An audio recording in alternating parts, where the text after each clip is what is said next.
দেহাৰ কাৰণে বনাব লৈছোঁ এয়া ফ্ৰাইড ৰাইচ। তাৰ বাবে এয়া আলু, লেচেৰা মাহ আৰু পিঁয়াজ এইবিলাক লৈ লৈছোঁ আৰু অকণমান জালুক এনেদৰে খুন্দি লৈছোঁ। তাৰ খুব চৰ্দি লাগিছে। ফ্ৰাইড ৰাইচ খাবলৈ দেহা বহি ল'লে এয়া কিটচেনৰ ভিতৰত। তাকে বনাওঁ ব'লকচোন।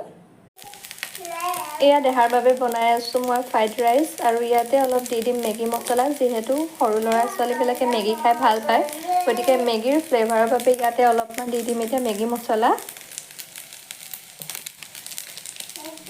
দেহাৰ বাবে ৰেডি হৈ গ'ল ফ্ৰাইড ৰাইচ। হয়নে দেহা?